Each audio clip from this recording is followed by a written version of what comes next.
Gracias, muy buenas tardes. Mi nombre efectivamente es David Guamán, soy arquitecto de redes de Huawei para redes de tipo empresarial, como las que vamos a ver el día de hoy. Me han pedido que, como estamos un poquito retrasados en el tiempo, sea lo más ameno y rápido posible en esta presentación. Esta normalmente duraría 2 horas, hoy día solo no, mentira, va a durar mucho menos que eso, no se preocupen.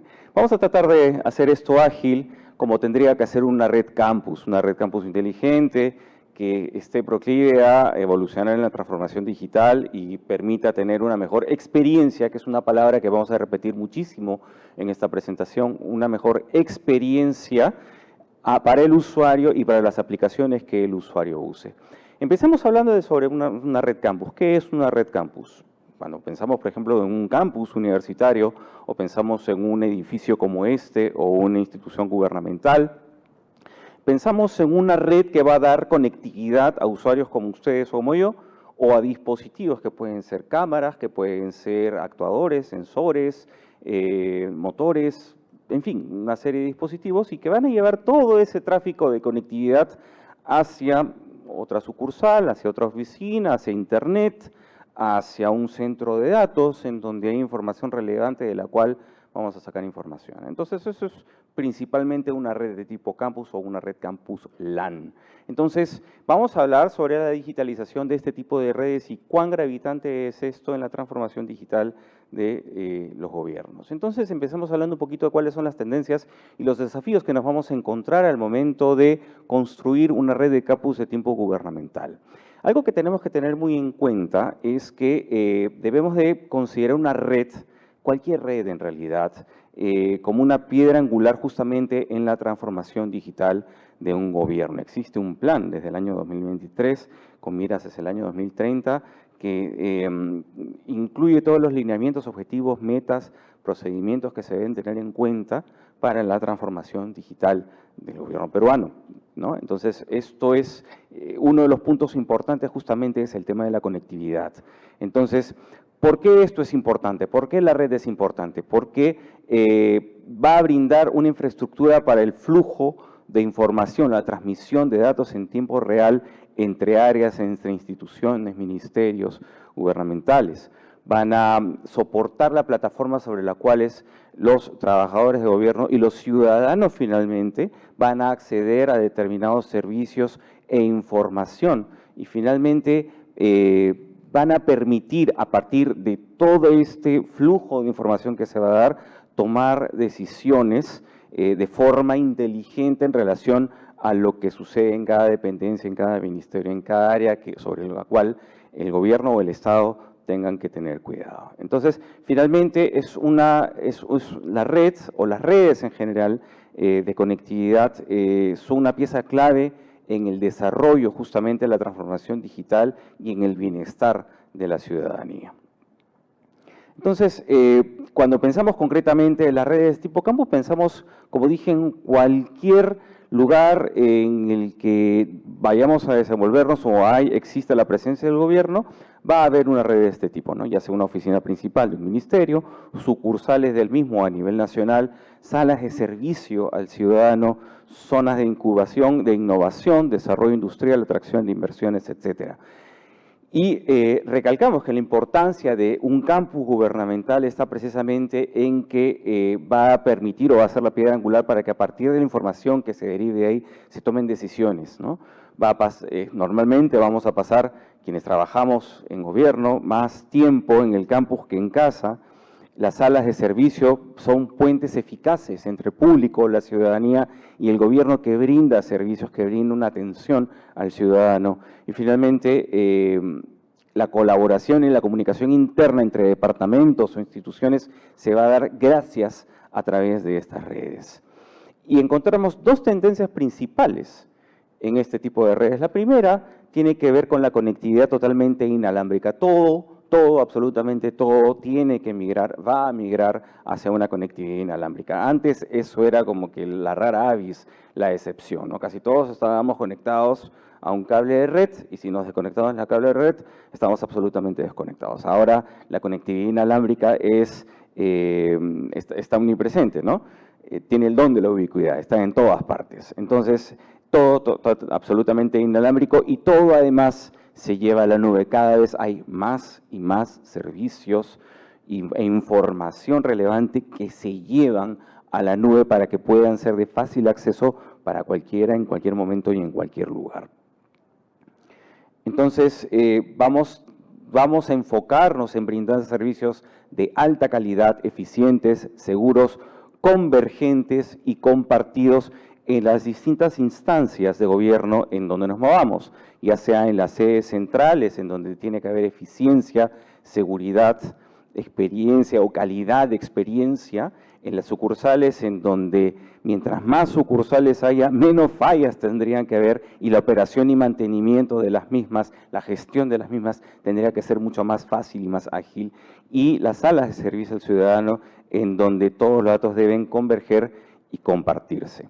Esto, por supuesto, suena muy bien, pero trae una serie de desafíos, una serie de retos que las tecnologías de información y comunicaciones deben resolver para justamente tener esta experiencia de la que estamos hablando en los campus gubernamentales. Lo primero, evidentemente, si es que estamos hablando de que todo tiene que ser una red inalámbrica, es que justamente la red inalámbrica no funcione, ¿no? Y todos nosotros quizás hemos sido víctimas o usuarios de este tipo de eventualidades, puntos en los que no hay cobertura o hay interferencia o me conecto pero no tengo la velocidad necesaria, ¿no?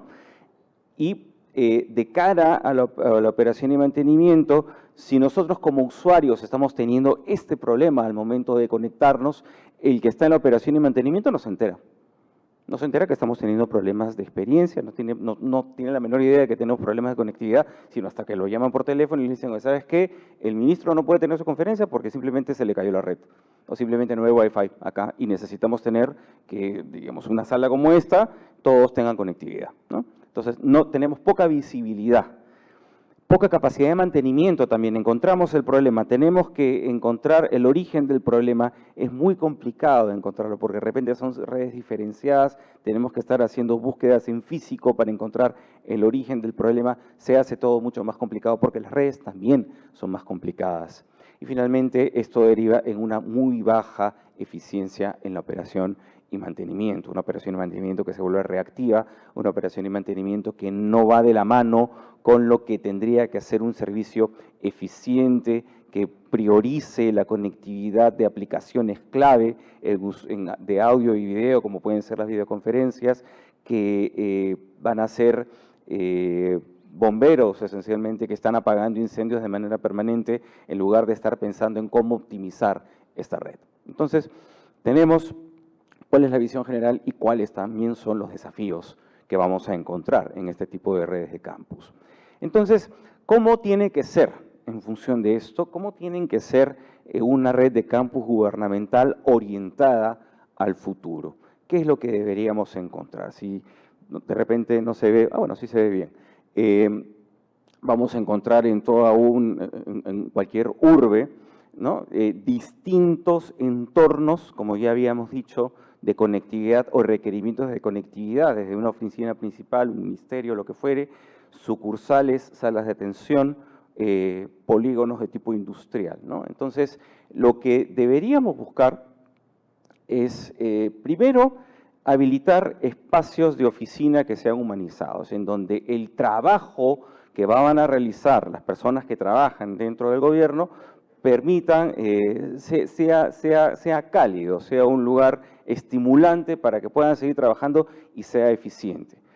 Los números primero, dice ahí, es decir, se tiene que acelerar la transformación a través de la forma de trabajo, la fuerza del trabajo y el lugar del trabajo. Huella de carbono cero, también tenemos que tener en cuenta el carbon footprint o la huella de carbono tiene que reducirse de manera permanente y finalmente la capacidad de tener la oficina híbrida o la capacidad de trabajar en todas partes, en cualquier momento y en cualquier lugar. Vamos a pensar en cómo sería una red de campus, digamos, desde los elementos más cercanos hasta lo que finalmente tendría que ser la gestión. Y eso pasa por la red de campus de tipo sucursal, en donde de repente tenemos un dispositivo que es el que conecta hacia la red WAN, hacia una MPLS o hacia Internet o lo que fuere, y en donde voy a tener usuarios que principalmente van a estar conectados de manera inalámbrica y en algún punto quizás en la red cableada. Oficinas más grandes, en donde habrá cada vez más una mayor cantidad de dispositivos, todos conectados a través de fibra y a partir de ahí conectados de forma inalámbrica para fin de tener una experiencia continua, también con un dispositivo que permita la conexión hacia las redes WAN o hacia otros lugares. Una red WAN inteligente basada en arquitecturas de Software Defined Network o SD-WAN que puedan conectarse a Internet, a MPLS o a través de enlaces de tipo inalámbrico, como pueden ser redes móviles de 4G o 5G en las sucursales más lejanas. Por ejemplo, cuando no hay infraestructura de conectividad cableada de repente para conectar un router, te puedes conectar a través de una red inalámbrica de un operador, ¿por qué no? Y a través de esa red WAN, conectarnos a todos los dispositivos y a todas las redes en nube a las cuales querramos acceder. Todo esto gestionado a través de una plataforma que tenga capacidades de gestión, control SDN y analítica de red. Otro punto importante y que está muy en boga y que escuchamos cada vez más en las redes de este tipo, la capacidad de hacer analítica basada en Big Data, en estrategias de Big Data, basada en estrategias de inteligencia artificial. Entonces, ¿cuáles son las características de una red como la que acabo de describir? Principalmente tiene que ser una red simplificada con una arquitectura hiperconvergente, debe priorizar, una vez más esta palabra, la excelencia en la experiencia del usuario y de aplicaciones. Tiene que simplificar la implementación de las sucursales en donde se vayan a brindar servicios y tiene que tener una operación de mantenimiento inteligente. Vamos a ir por cada uno de estos 4 puntos en las siguientes láminas. Cuando hablamos de una red simplificada, tenemos que ponerlo en contraste con lo que antes eran las redes cuando se desplegaban redes de este tipo, ¿no? Cada tipo o cada tipo de red, por ejemplo, de producción o del piso tal o del piso cual, cada una tenía su propia infraestructura, ¿no? Cada una estaba separada entre sí e implementábamos redes diferenciadas por cada uno. ¿Por qué? Porque si juntábamos todo, la gestión se complicaba, de repente podía haber algún tipo de problema al momento de llegar todo arriba. Todo eso ha quedado en el pasado. Podemos implementar redes dentro de una misma infraestructura sin tener el problema de que no tengo que separar la red de producción de la red de usuarios, de la red de dispositivos.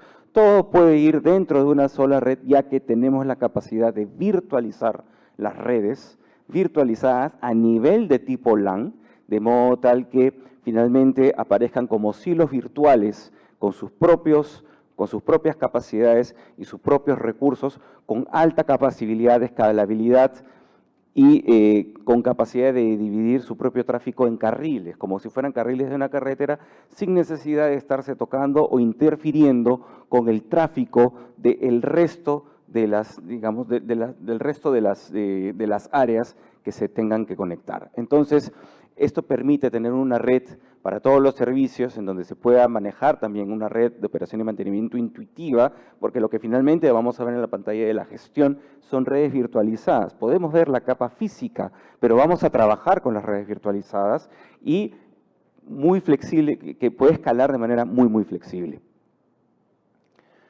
Cuando hablamos de la experiencia, ya hemos hablado de que todo tiene que ser inalámbrico, que tendemos a eso. Hemos hablado de los problemas que se pueden presentar, de la desconexión, de los puntos ciegos, de la interferencia, y tenemos que introducir un tercer punto, y es el tema de la seguridad o de las conexiones riesgosas. Ante ello, ¿qué es lo que debemos hacer?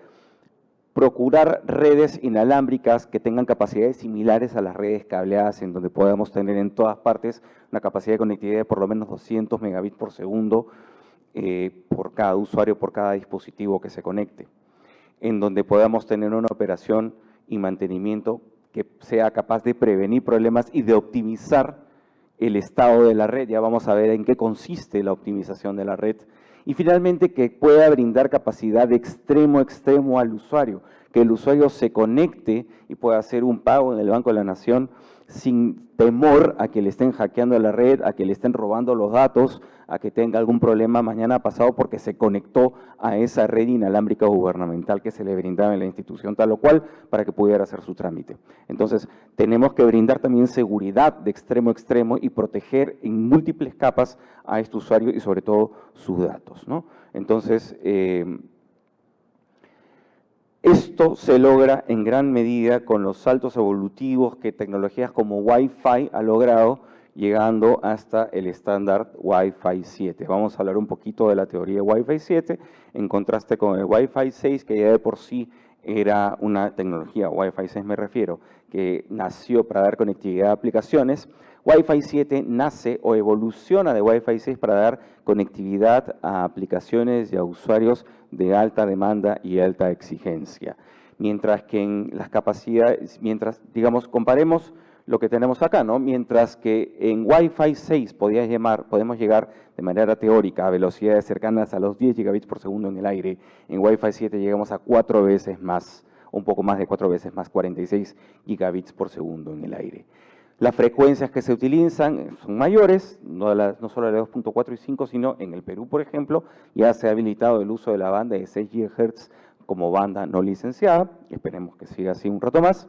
Los anchos de banda por canal se incrementan al doble, de 160 MHz a 300 MHz, 320 MHz, y la modulación se hace más densa, teniendo la posibilidad de incrementar hasta un 20% el ancho de banda con el cual se conecta un usuario. Entonces, esto permite que tengamos una velocidad mucho mayor por usuario de hasta 4.33 gigabits por segundo, que tengamos mayor concurrencia de usuarios que en la tecnología anterior y en donde se reduce considerablemente la latencia o la demora de conectividad en relación al estándar anterior, que era más o menos de 20 milisegundos, 10 milisegundos, esto baja a 2 milisegundos. Hay una serie de mejoras en el Wi-Fi 7 que permite que se tengan mayor seguridad y mejor conectividad y mayor concurrencia y mayor velocidad en redes inalámbricas en relación a tecnologías anteriores como Wi-Fi 6 o Wi-Fi 5. Y muchas veces me preguntan, oye, pero muy bien, yo implemento una solución de tipo Wi-Fi 7 en donde estamos, pero yo tengo mis usuarios que ahorita no tienen teléfonos o dispositivos que trabajan en Wi-Fi 7, trabajan en Wi-Fi 6, trabajan en Wi-Fi 5. ¿Vamos a encontrar ventajas para estos usuarios? Estos usuarios verán su experiencia mejorada si es que utilizan un access point de tipo Wi-Fi 7 y la respuesta es sí. Sí, porque existe algo denominado magnitud de vector de error o error vector magnitude, que es básicamente un diferencial entre lo que tendría que hacer una referencia de conectividad, digamos un haz de conectividad, versus lo que finalmente es.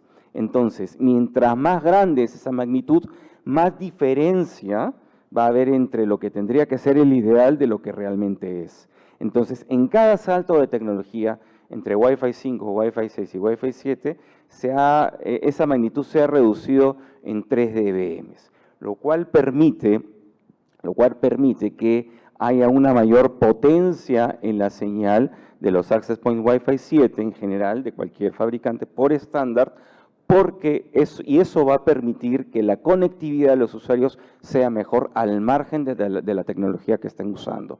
Nosotros hicimos algunas pruebas, bueno, no nosotros, en realidad los hizo Tolly, en donde, digamos, utilizando un teléfono Wi-Fi 6, se conectó con un access point de tipo Wi-Fi 6 y otro con un equipo Wi-Fi 7, y lo que se comprobó fue que conforme el ancho de banda de los canales se iba incrementando, la velocidad que este mismo dispositivo tenía era mucho mayor utilizando un access point Wi-Fi 7 que utilizando un access point Wi-Fi 6. Un incremento del 60% del rendimiento, de hasta 60% del rendimiento digamos, en frecuencias de 160 MHz.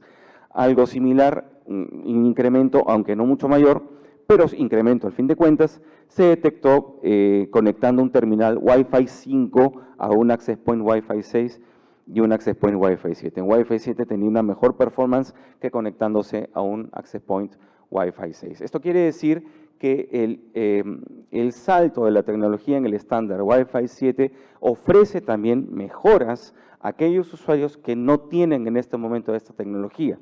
Y puesto que los saltos de tecnología Wi-Fi se dan cada 3 o 4 años, eso quiere decir que el apostar por tecnologías como Wi-Fi 7 en este momento sí va a brindar beneficios para los usuarios que en este momento de repente no tienen Wi-Fi 7, o sea, desde ya van a disfrutar de las ventajas de la conectividad Wi-Fi 7 y en un futuro lo harán mucho más ya con terminales de este tipo, ¿no? Y estamos hablando de un spam de 3 a 4 años hacia la siguiente tecnología que seguramente será Wi-Fi 8, ¿no?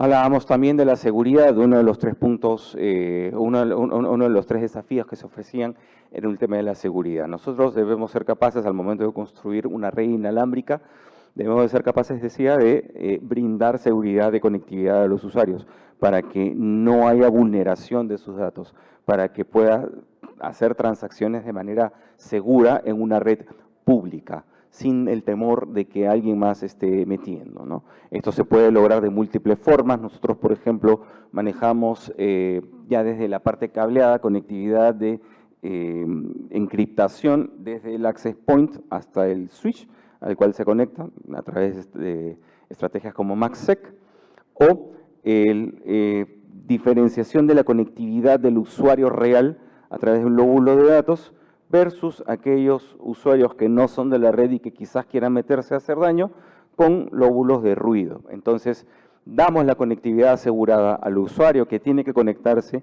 y rechazamos o alejamos a los usuarios que no son parte de la red y que no tienen necesariamente las mejores intenciones con una señal de ruido que los eliminará o los alejará de la red, ¿no? Parte de la experiencia o de la garantía de la experiencia en aplicaciones sobre todo de video o de uso de video, como por ejemplo los que usan las pantallas inteligentes que tenemos fuera, que son los Idea Hub, implica que aplicaciones de video o aplicaciones esenciales que utilizan un muy alto ancho de banda aseguren efectivamente ese ancho de banda en cualquier momento de su uso. Para ello, se tendrían que utilizar estrategias de reserva de ancho de banda justamente en el canal de datos que se da para que estas aplicaciones que pueden ser identificadas en la red tengan siempre este ancho de banda y la seguridad de que vamos a tener una conexión de videoconferencia sin cortes, sin freezing, sin lagueo, sin congelamiento, ¿no? Versus el resto de aplicaciones que tendrán que pelearse por el resto de recursos seguramente. Pero aquellas aplicaciones que me sean relevantes serán las que tengan este privilegio y esta prerrogativa. Si se han dado cuenta, he estado utilizando mucho la palabra experiencia y es que eso es lo que se tiene que tener en una red que busca la transformación digital, brindar una mejor experiencia. ¿A nivel de qué? A nivel de usuarios, perdón, a nivel de aplicaciones y también a nivel de usuarios aplicando una serie de recursos o estrategias para ello, ¿no? Por ejemplo, tener un canal dedicado o un acceso dedicado a los usuarios VIP que necesitan tener acceso permanente con una buena calidad todo el tiempo en todo lugar. Ya desde los mismos access points, la señal que le llegue a este usuario sea mejor o más potente que la señal que otros usuarios reciban. Existen tecnologías que pueden hacer esto. Y en la operación y mantenimiento, la visibilidad del recorrido completo del usuario desde que se conecta a la red inalámbrica hasta que llega, por ejemplo, a un switch de core o a un centro de datos, ser capaz de trazar, tener trazabilidad del tráfico de este usuario para poder justamente asegurar la experiencia de este mismo, ¿no? Con esto disminuimos considerablemente la latencia de conectividad, incrementamos el ancho de banda que le brindamos a los usuarios y tenemos 100% de visibilidad del viaje del usuario en la red. Muy bien, hemos hablado de las redes simplificadas, hemos hablado de la experiencia optimizada en las redes inalámbricas, hablemos un poco de las sucursales y de un término que seguramente algunos de ustedes han escuchado, que es SD-WAN o redes definidas para la WAN. ¿Qué es lo que sucede cuando implementamos una sucursal o múltiples sucursales? De repente que vamos a tener problemas, la clásica es que empiezas a traficar información, se te empiezan a quedar los paquetes, empiezas a tener problemas de conectividad, requiero más ancho de banda. Y es una red o una VPN lo que estamos considerando, no es tráfico de Internet, sino es una VPN que es mucho más caro. Hablando en números, a nivel de China, por ejemplo, si tenemos una entidad con 18.000 access points, cada uno con un ancho de banda de 100 megabits por segundo, estamos traduciendo que en 5 años estaríamos invirtiendo alrededor de 140 millones de dólares solamente en servicios de conectividad. Esto es un montón de plata. Entonces, subir el ancho de banda no es necesariamente la solución. De repente la solución, como ya veremos más adelante, es ser o utilizar de manera óptima los recursos de los que dispongo, ya sea de redes VPN o redes de Internet. Tengo problemas en el servicio de conectividad, llamo al operador para que me lo resuelva. De repente el operador está resolviendo otros incendios en ese momento, dependiendo del SLA que tengan contratado, se va a demorar poquito, se va a demorar más o menos, o se va a demorar una eternidad en resolver el problema. Dependiendo de los niveles de severidad que tengan estos problemas o el nivel de visibilidad que el operador tenga para resolver esto, podemos hacer que el problema se vuelva cada vez más y más crítico si es que no se le atiende a tiempo. ¿Y cómo acceder de manera segura a los recursos que están en nube? Teniendo un control centralizado de seguridad, con lo cual recaemos nuevamente en un mayor uso de ancho de banda. Ante ello, ¿qué es lo que debemos procurar? Tener una alta calidad de conectividad hacia los recursos en la nube o hacia los recursos en general a los cuales yo tenga que acceder, pudiendo confiar o pudiendo balancear mi tráfico de acuerdo a políticas determinadas o a la prioridad de este tráfico, ya sea por una conexión a Internet con una buena calidad, y a la conectividad de lo que sea más crítico a través de las redes, de las líneas privadas, ¿no? de las VPNs, de las Virtual Private Networks. No pasarlo todo a través de la VPN, sino balancearlo, número uno. Número dos, tener un acceso eficiente, teniendo la visibilidad de los enlaces que tengo y gestionándolos de manera inteligente. No esperando a que se me incendie la pradera para recién empezar a ver por qué es que tengo delays en tal o cual conectividad. Y finalmente, equilibrando las necesidades de seguridad con las necesidades de ancho de banda. Todo esto, como vamos a ver en un rato, se puede encontrar en una arquitectura como SD-WAN o redes definidas por software, que pueden autoconstruirse con alta calidad, pueden migrar rápidamente los servicios de forma más eficiente hacia las nubes de sucursales gubernamentales. Desde el año 2016 a la fecha, o sea, hace 7 años, el aumento o la proporción del tráfico WAN con respecto al tráfico total que se trafica en una red se ha incrementado considerablemente. Pasamos la mayor parte de nuestro tiempo conectados hacia una red WAN, más que utilizar una red de tipo LAN, por las nubes, por el uso de video, el Internet de las cosas, etc. Y digamos, hay una evolución clara en la creación o las soluciones de redes privadas, de los antiguos TPM, la implementación del MPLS, que al día de hoy seguimos utilizando en muchas entidades gubernamentales, y ahora cada vez más y más las redes de SD-WAN, que por otro lado han visto un incremento en su uso de manera sostenida año a año. O sea, existe una cada vez mayor confianza del mercado, en el mercado gubernamental también, en la conectividad del SD-WAN. Pero ¿qué es lo que define SD-WAN o qué es lo que tiene de novedoso el SD-WAN? Vamos a definirlo como Gartner lo hace.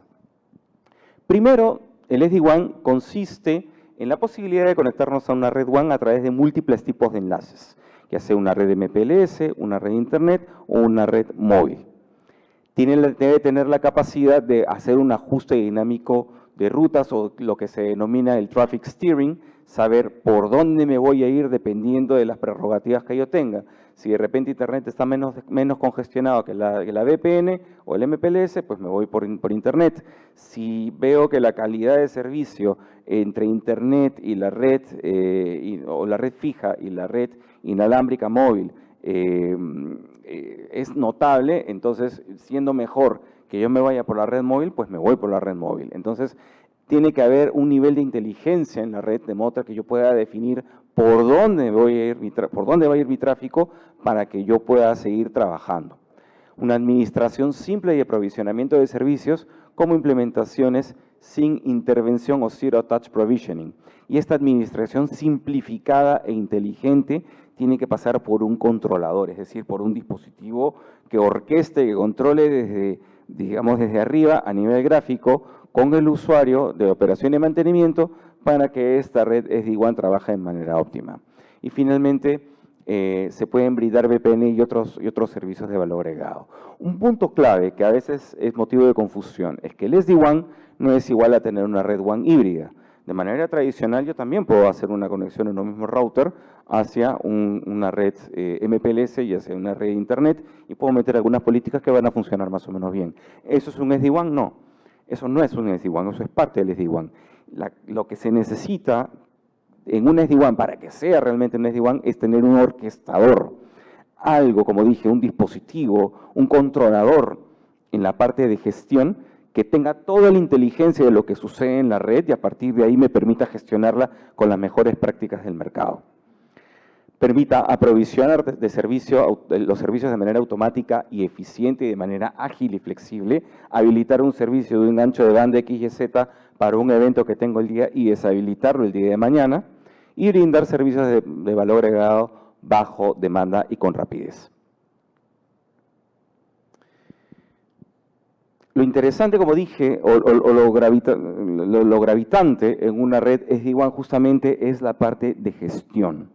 Mucho mejor aún si estamos hablando de una solución que me puede gestionar de manera unificada la conectividad SD-WAN con las redes WAN, ¿no? Características que yo voy a encontrar en la parte de la gestión, justamente es la configuración de forma batchera y basada en plantillas, replicable muy fácilmente en múltiples sitios de manera simultánea. El aprovisionamiento sistemático a nivel de sitio, es decir, ya no tengo que estar llevando personal especializado a cada sitio para la implementación de un router o un servicio de conectividad, sino que básicamente es un técnico que simplemente conecta a Internet, pone un USB o baja un correo electrónico y automáticamente el router va a buscar a su gestor y se va a aprovisionar. Y este mismo router puede hacer el levantamiento de toda la red LAN que está debajo del mismo y también puede gestionarla. Y finalmente, tener la inteligencia suficiente como para encontrar políticas inteligentes recomendadas por la plataforma justamente para que ésta permanezca siempre optimizada.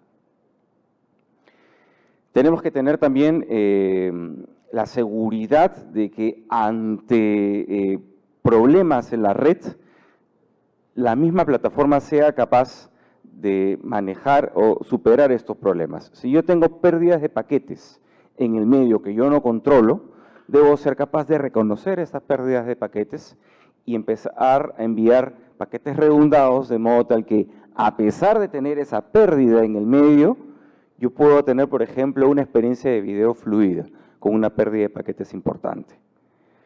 Lo mismo debe suceder con los determinados tipos de aplicaciones y los SLAs que yo quiero manejar con las aplicaciones. Tener calidad de servicio adaptativa para no degradar la experiencia. Y finalmente, tener la capacidad de visibilidad o la capacidad de tener claridad en relación a cuál es mi mejor conexión, por ejemplo, para llegar a determinado servicio en la nube. Eso también es posible hacer identificación precisa de aplicaciones y a partir de ahí la selección dinámica del mejor enlace a través de una arquitectura como SD-WAN. Y en general, SD-WAN, como dije, son redes definidas o redes WAN definidas por software, por sus siglas SDN o Software Defined Network o redes definidas por software, que justamente se definen como hemos definido SD-WAN. Una red que va a contar con un elemento orquestador que va a tener la inteligencia suficiente para traducir lo que está sucediendo en la red en el lenguaje que el operador maneja, de modo tal que no tenga que estar ingresando equipo por equipo para hacer un cambio, sino que todo cambio va a pasar por el orquestador. Yo le digo al orquestador qué es lo que quiero hacer, yo le digo al orquestador qué es lo que quiero gestionar, y el orquestador o controlador va a permear toda esa información a la red. Entonces, es una red en donde, a través de la definición de lo que yo haga con el controlador, se debe definir el resto de la misma. Actualmente, sin embargo, lo que encontramos es que cada institución o incluso porciones de la institución buscan implementar sus propias redes WAN o sus propias SDN, cuando en realidad tendríamos que estar pensando en un futuro en donde toda la red del Estado sea una única red SDN, gestionada de manera centralizada e integrada de modo tal que pueda trabajar de manera flexible. Un Estado realmente unificado y convergente. Es utópico, yo lo sé, pero es importante mencionarlo porque de esta manera es que realmente vamos a poder tener un Estado que trabaje de manera conjunta, intercambiando información en beneficio del usuario y en beneficio del mismo Estado, que no va a tener que invertir tanto para tener una operación y un mantenimiento digamos, disgregado o múltiple, con muchas cabezas o muchas personas trabajando en ella, sino con una operación de mantenimiento que sea mucho más fácil, mucho más entendible, mucho más ágil y eficiente. Y esto pasa también por tener la capacidad de tener la visibilidad de lo que sucede en la misma red, de lo que va pasando en la misma red. Entonces, necesitamos tener la capacidad de percibir problemas, resolverlos y garantizar la experiencia del usuario. Y esto se logra a través de plataformas de gestión inteligentes, normalmente controladoras, en donde podamos tener la visibilidad de la red física virtualizada, la visibilidad de los usuarios y de los terminales que están en esa red y la visibilidad de las aplicaciones que se cursan sobre esta red. Todo, como dije, dentro de una sola plataforma que me permita ser mucho más eficiente en mi gestión y que pueda garantizar la experiencia en la conectividad de los usuarios, ¿no? Tener una imagen visible de lo que está sucediendo, de marcar problemas al segundo y optimizar la red de manera mucho más ágil, ¿no? Entonces, ¿qué significa que podamos tener visibilidad de la experiencia del usuario? Tener la posibilidad de identificar aquellos usuarios que son relevantes, determinar cuáles son los KPIs de experiencia o del servicio de estos usuarios y vigilar que no nos movamos de estas variables. Si nos movamos por encima o por abajo, la plataforma debe ser capaz de identificarlo y proponer soluciones para llevar nuevamente a este usuario a la normalidad o a la experiencia optimizada. Reproducción en tiempo real del viaje en toda la red, rastrear fallas en tiempo real y no cuando ya están generando problemas realmente, y localizar problemas de conectividad a nivel de minutos. Y lo clásico, cuando implementamos una red inalámbrica. En el mapa de calor teórico que hacemos, sale todo muy bien, lo implementamos y tenemos interferencia, tenemos agujeros de conectividad, tenemos una serie de problemas que no habíamos visto en nuestro mapa de calor. Entonces, ¿qué hacemos ante ello? Una alternativa es hacer una calibración tradicional, que la verdad toma mucho tiempo y no necesariamente va a ser algo que vaya a perdurar en el tiempo. Y la otra alternativa es tener la posibilidad de tener una herramienta que sea capaz de estar permanentemente censando lo que pasa en la red y optimizarla de manera inmediata, con el beneficio de que después de la calibración vamos a poder tener un ancho de banda optimizado y una concurrencia de usuarios idónea. Esto sucede justamente gracias a la inteligencia que puedes tener en una gestión optimizada como la que te puede dar SDN, por ejemplo. Ya para terminar, las razones por las que estamos aquí, y es que nosotros durante estos años hemos invertido muchísimo en la implementación o en el desarrollo de este tipo de soluciones. Somos uno de los principales vendors en el mercado en tecnologías inalámbricas como Wi-Fi 6, Wi-Fi 7.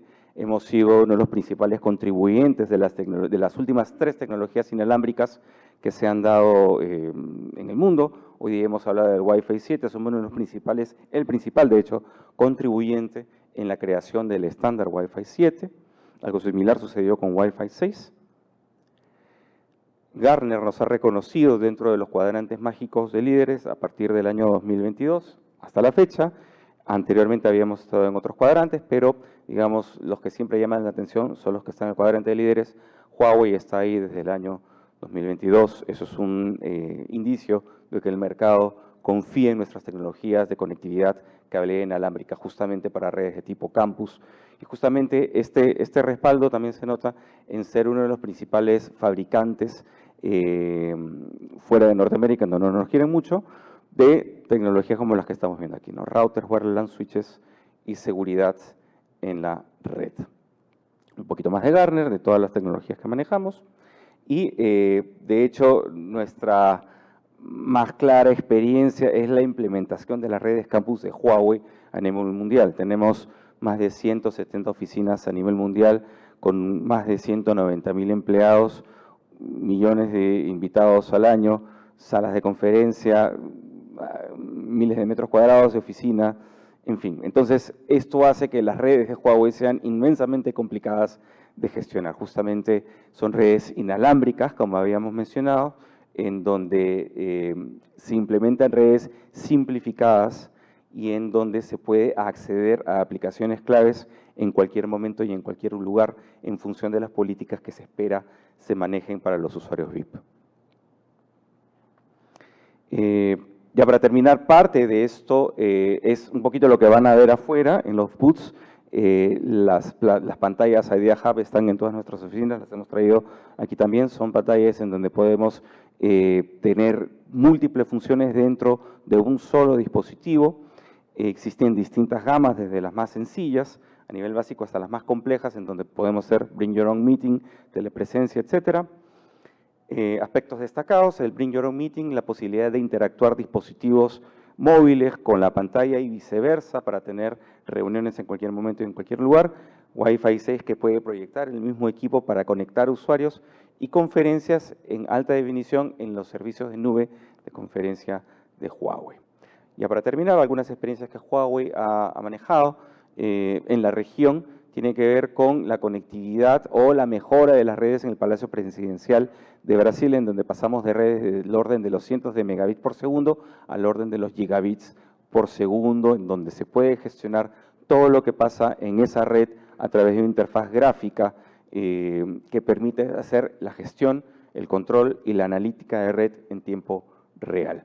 Y esto es un poco en lo que Huawei también, de hecho, los puede ayudar en la implementación de redes como las que estamos viendo aquí, en donde se pueda tener un panorama multiservicio en cualquier estadio o lugar de la red, en donde todo sea inalámbrico, en donde se asegure la seguridad, donde tengamos la certeza de que va a haber seguridad en toda la red y en donde aseguremos también la inteligencia y la experiencia de los usuarios y de las aplicaciones claves.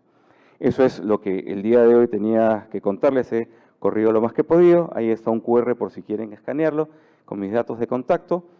Ahí tenemos ronda de preguntas o vamos a la siguiente. Vamos a la siguiente. Han sido ustedes muy amables por su atención. Muchísimas gracias. Bicentenario del Perú 2024. Ponle punche y ganamos todos, Perú. Gobierno del Perú.